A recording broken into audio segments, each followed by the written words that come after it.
నమస్కారం, welcome to Suman TV. నేను గీతాంజలి. ప్రస్తుతం మనతో పాటు మాతంగి రాజశ్యామల చారిటబుల్ ట్రస్ట్ వ్యవస్థాపకులు బ్రహ్మశ్రీ వెన్నెంపల్లి నిశాంత్ శర్మ అవధాని గారు ఉన్నారు. వారితో మాట్లాడదాం. గురుగారు నమస్కారం అండి. మహాదేవతల్లి. ఆషాఢ మాసం సందడి మొదలైపోయింది హైదరాబాద్లో. ప్రత్యేకంగా అంటే ఇంకొద్ది రోజుల్లో రాబోతుందనే కానీ ఇప్పటి నుంచి చూస్తూ ఉంటాము. ప్రత్యేకించి అమ్మవారి రూపం అయితే ఇంకా వర్ణించలేమండి. కన్నుల పండగే ఆవిడని చూడటం. ఓవైపు పోతురాజుల విన్యాసాలు కావచ్చు, శివశక్తుల పూనకాలు చూస్తూ ఉంటాము, అమ్మకి బోనాలు సమర్పించే వాళ్ళని చూస్తాము. ఈ అన్నిటి మధ్యలో అమ్మ చక్కగా వెలిగిపోతూ ఉంటుంది. ఎన్నో రూపాల్లో అమ్మ దర్శనం. అయితే బోనం సమర్పించే విధానంలో మనం వ్యత్యాసాలు చూస్తూ ఉంటామండి. ఒకప్పుడు అలా ఉండేదట, ఇప్పుడేమి ఇలా చేస్తున్నారని చెప్పి చాలామంది చెప్తూ ఉన్నారండి. మిమ్మల్ని అడుగుతున్నటువంటి ప్రశ్న ఏమిటంటే, అసలు బోనం అంటే ఏంటి, ఎందుకు అమ్మకి సమర్పిస్తాం, బోనాన్ని ఎలా సమర్పించాలి అమ్మవారికి? చాలా మంచి ప్రశ్నమ్మా. వాస్తవానికి బోనం బోనం బోనం ఎక్కడ చూసినా ఆషాఢ మాసంలో తెలంగాణ ప్రాంతంలో ముఖ్యంగా బోనం అనేది ఖచ్చితంగా వస్తుంది. అసలు బోనము ఎవరికి ఆచరించాలి? గ్రామ దేవతలు. గ్రామ దేవతలు ఎవరు?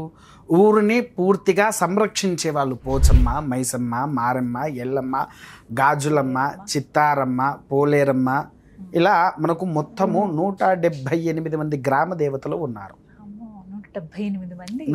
తలుపులమ్మ, ఇలా మనకెన్నో ఉన్నారు గ్రామ దేవతలు. చాలా మంది. వీళ్ళందరి సంఖ్య 178. విన్నారా? మొత్తం ఈ గ్రామ దేవతలకు ఆచరించేటువంటి బోనాలు. అయితే దీంట్లో ముఖ్యంగా ఏంటంటే చాలా మంది బెల్లపన్నం వండుతున్నారు అరవన్నం కింద, ఇంకొంతమంది చక్కెర అన్నం వండుతూ ఉన్నారు. అసలు బోనం అంటే ఏంటి తల్లి? రాగి జావతో అంబలి తయారు చెయ్యాలి.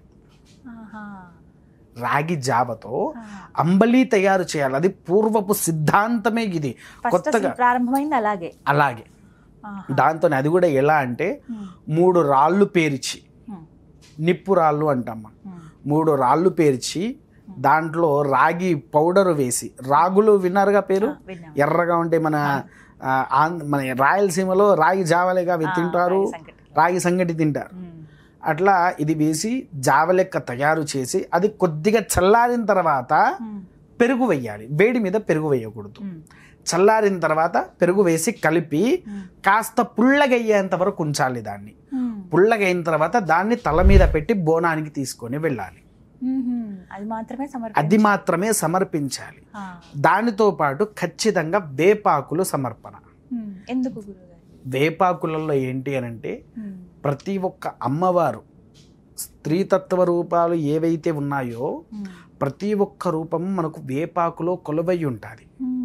వేప చెట్టులోనే కొలువై ఉంటుంది. మీరు ఎన్నో చూడండి, వేప చెట్టుని మన ఇంట్లో పెరిగితే దేవతగా భావిస్తాం. సాక్షాత్గా అమ్మవారే నా ఇంటికి వచ్చింది అని భావిస్తాం. అవునా? అంతటి శక్తి ఉండేది కేవలం వేప వృక్షములోనే.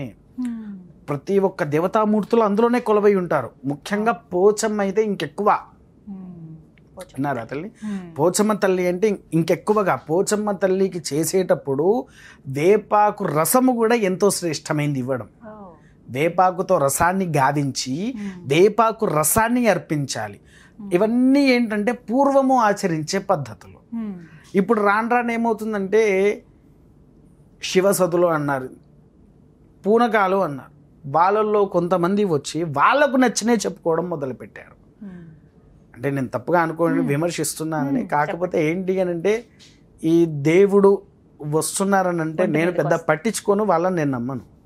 ఎందుకు అని అంటే తల్లి, పూనకాలు అనేటువంటిది ఒక మనిషికి ఎప్పుడు వస్తుంది అని అంటే, భగవంతుని యొక్క నక్షత్ర గుణగణ స్వభావాలు ఆ తత్వంలో జన్మించిన మానవుడు ఎవడైతే ఉంటాడో వాడికి మాత్రమే సంవత్సరానికి ఒకటే రోజు, అది కూడా ఒకటే గడియ, 1 గంట, అంతవరకు మాత్రం. ఆ గంట సేపే ఒంటి మీద దేవుడు అనేటువంటి వాడు ఉంటాడు. అప్పటి వరకు ఒంటి మీద దేవుడు అనేటువంటి వాడు ఉండడు, అసలు రాదు. ఇంకొంతమంది ఇప్పుడు ఉన్నారమ్మా, ఉదయం లేచిన దగ్గర నుంచి మొదలుకొని రాత్రి వరకు పూనకం వస్తూనే ఉంటుంది వాళ్ళకు. అందరూ వచ్చి అడుగుతూ ఉంటే చెప్తూ ఉంటారు. వాళ్ళు ఒక 10 సబ్జెక్టులు ఎంచుకుంటారు వచ్చినప్పుడు.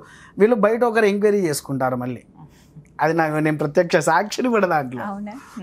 విన్నారా? ఇక వాళ్ళ గురించి మనకెందుకు. కానీ ఈ అమ్మవారికి ఇచ్చే అంబలి అనేటువంటిది ఎంతో శ్రేష్టంగా, అది కూడా ఎలా అంటే అమ్మ 3 రోజులు ముందుగా మాంసాన్ని కూడా స్వీకరించకూడదు. నియమంతో ఉండాలి. ఎలాంటి నియమము అంటే అది ఒక కఠినమైన నియమము. స్త్రీలు ఎలా ఉండాలంటే పరుపు మంచము అలా కాకుండా నేల మీద నిద్రించాలి. ఎప్పుడైనా బోనము తయారు చేయాలి, బోనము తలకెత్తుకోవాలి అని అంటే 3 రోజులు కఠినమైన ఉపవాస దీక్షతో ఉండేటువంటి వారు పూర్వం. మీకు తెలుసో తెలియదో, మీరు చూసారో చూడలేదో కానీ ఈ కఠినమైనటువంటి చేసిన తర్వాత తల్లికి బోనం ఎత్తుకొని వచ్చేటువంటి వారు. మళ్ళీ ఇదే బోనం మీద కొంతమందికి మొక్కులు ఉంటాయి తల్లి, అగ్గి మీద నడిచేవారు, బొగ్గుల మీద బొగ్గుల మీద నడిచేటువంటి వారు. అంత నియమశక్తులు ఉండేటువంటిది కేవలం ఈ యొక్క బోనాల్లో. మీరు చూసారో చూడలేదో, తమిళనాడు వైపు బోనం ఎత్తుకున్నారంటే అంబలియే తయారు చేస్తారు వాళ్ళు మొదలు. అవునండి, చాలా చోట్ల అంబలియే తయారు చేస్తారు. ఇక్కడ ప్రత్యేకంగా నేను కూడా గమనించింది, బెల్లం కూడా బెల్లం అన్నం చేస్తారు, లేదంటే పంచదార అన్నము, లేకపోతే ఉట్టి అన్నం వేసి ఆకుకూరలు అలా వేస్తారు. తర్వాత ఇంకొంతమంది మాంసం వేస్తారు, కొంతమంది పొంగనాల్లాగా, ఇలా రకరకాలుగా ఏవో రకరకాలుగా చేస్తారు. చెప్తారు వాళ్ళకు నచ్చినవి వాళ్ళు తయారు చేస్తున్నారు. కానీ ధర్మబద్ధంగా ధర్మశాస్త్రంగా అమ్మవారికి బోనము ఇవ్వాల్సింది అంబలితో మాత్రమే. అంబలి కాకుండా వేరే ఏది ఇచ్చినా కూడా అమ్మ స్వీకరిస్తుంది అని అందరం అనుకుంటాం. కానీ మీరు చూడండి, అమ్మవారికి అంబలితో పాటు పోతరాజుకి కళ్ళు ఇవ్వాల్సిందే. కళ్ళు కూడా కాదమ్మా, సురాపానం. సురాపానం అంటే తెలుసామా మీకు? దేంతో తయారవుద్దో తెలుసా? బెల్లంతోనే చేస్తారు. కాదమ్మా, ఇప్ప పువ్వు తెలుసా అమ్మా? ఇప్పసార అంటారు. ఇప్పసార ఖచ్చితంగా పోతరాజుకి ఇవ్వాలి. ఎందుకంటే దేవతామూర్తులు తీసుకునేది అందులో పోతరాజు వారు. వీళ్ళు ఎవరైనా ఏది పోచమ్మతో సహా సురాపానాన్ని స్వీకరిస్తారు. అది ఎలా? ఈ పోతరాజు ద్వారానే.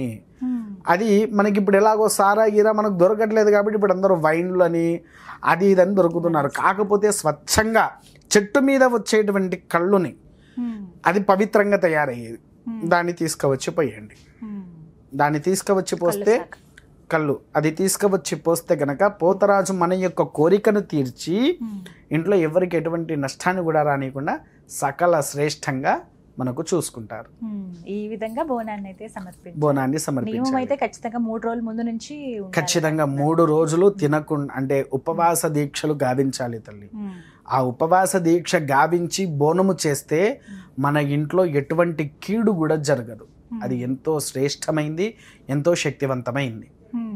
అలాగే గురుగారు చిన్న సందేహం అండి, మట్టి కుండల్లోనే సమర్పించాలి? మట్టి కుండల్లోనే తల్లి. ఎందుకనంటే ఈ రాగి బిందెలు, ఇత్తడి బిందెలు కాదు. ఎందుకని అమ్మవారికి ఏంటి అని అంటే మట్టితోనే. మీకు ఒకటి అడుగుతాను, లక్ష్మీదేవికి శివుడికి ఒక భోజనం అంటే చాలా ఇష్టం తల్లి. మానవుడు ఆచరించాల్సింది. లక్ష్మీదేవికైనా శివుడికైనా ఆ విధంగా భోజనం చేస్తే మనల్ని దాటి ఎటు పోరు వాళ్ళు. ఏమిటి గురుగారు, ఎలా? కఠిన నేల భోజనము అంటారు. విన్నారా పేరు ఎప్పుడైనా? నేల భోజనం పేరు విన్నారా? నేల భోజనం చేసిన వాడిని చూడండి, ఖచ్చితంగా ఆ అనుగ్రహము అందుకున్నాము అని అంటే వాడి అంత భాగ్యవంతుడు ఎవ్వలేడు. నియమం ఉంటుంది కదా. నియమం అంటే ఈ స్వచ్ఛమైనటువంటి మట్టితో తయారయ్యేదే ఆ కుండ, అవునా కాదా? మట్టితో తయారయ్యే కుండతోనే వంట వండేసి తీసుకుపోతే, పూర్వం అమ్మ మనకు ఈ గిన్నెలు ఉన్నాయి లేవు అన్నట్ల, కాకపోతే ధనవంతుల ఇండ్లలో ఉండేది. సాధారణ వాడి ఇంట్లో అవే మట్టి కుండల్లోనే భోజనం అయితే తయారు చేస్తారు. ఆ కుండతోనే తీసుకుపోవాలి. వేరే కుండలో అమర్చకూడదు, వేరే కుండలో వేయకూడదు. ఏదైతే మనం పొయ్యి మీద పెట్టామో అదే తల మీదికి రావాలి. పసుపు అవన్నీ రాయాలి, ఖచ్చితంగా రాయాలి. దీపం పెట్టాల్సిందే. దీపం ఎందుకు అనంటమ్మా, మనము తీసుకువెళ్ళేటువంటి క్రతువులలో చుట్టుపక్కల ఎన్నో దుష్టశక్తులు వాటి కోసం ఎదురు చూస్తూ ఉంటాయి. ఆ దుష్టశక్తుల నుంచి ఆ దీపమే మనకు రక్ష. అంబలి తీసుకువెళ్ళేటప్పుడు ఎన్నో దుష్టశక్తులు మన వైపు ఇలా చూస్తూ ఉంటాయి. వాటిల్లో నుంచి మనం బయటపడాలంటే ఆ దీపమే సంరక్ష. ఈ పద్ధతిలో వెళ్ళాలి తల్లి. అలా ఎవరైనా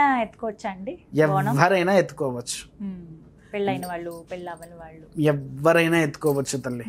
వీళ్ళే ఎత్తుకోవాలని లేదు, వీళ్ళు ఎత్తుకోకూడదు అనేది శాస్త్రంలో లేదు. పెళ్ళైనా కాకపోయినా, ఎందుకనంటే ఇప్పుడు బాలాదేవి ఉంది. ఎవరమ్మా? అమ్మవారి రూపమే కదండి, చిన్నమ్మ, చిన్న పాప. అవునా? బాలా త్రిపుర సుందరి దేవి. అమ్మవారి సత్స్వరూపాలు ఏదైనా ఆడవాళ్ళ దగ్గరనే ఉంటుంది. కాబట్టి ఎవరైనా ఎత్తుకోవచ్చు, మగవాళ్ళైనా ఆడవాళ్ళైనా, పెళ్ళైన వాడైనా పెళ్ళి కానివాడైనా ఎవరైనా ఎత్తుకోవచ్చు. దానికి ఎటువంటి నియమము లేదు. ఈ 3 రోజులు ఖచ్చితంగా ఉపవాస దీక్షను ఆచరించి మన సహస్తాలతో వండి మనం తల మీద పెట్టుకోవాలి. అప్పుడు దానికి ఉండే శక్తి, మనకు కొన్ని కఠినమైన కోరికలు ఉంటాయి తల్లి. నేను ఇది కావాలి, నేను అలా ఎదగాలి, నేను ఇలా పోవాలి, నాకు ఇది జరగొద్దు అని కొన్ని కోరికలు ఉంటూ ఉంటాయి. ఆ కోరికలు నెరవేరాలన్నా అమ్మవారికి చేసే బోనం మనం ఎత్తినము అంటే ఖచ్చితంగా మన దగ్గరకు వచ్చి తీరుస్తుంది. అంతటి శక్తి ఉండేదే కేవలం అమ్మవారికి. అది కూడా 2 మాసాలు జరుగుతుంది, ఆషాఢ మాసము, శ్రావణ మాసము. ఆషాఢ మాసం ఒక బోనం, శ్రావణ మాసంలో ఇంకో బోనాలు వస్తాయి. ఇవి 2 ఖచ్చితంగా ఆచరించాల్సిందే. అప్పుడు ఖచ్చితంగా అమ్మవారి అనుగ్రహం ఉన్నట్టే ఖచ్చితంగా ఉంటుంది తల్లి. చక్కగా వివరించారు గురుగారు, ధన్యవాదాలండి. మహాదేవ.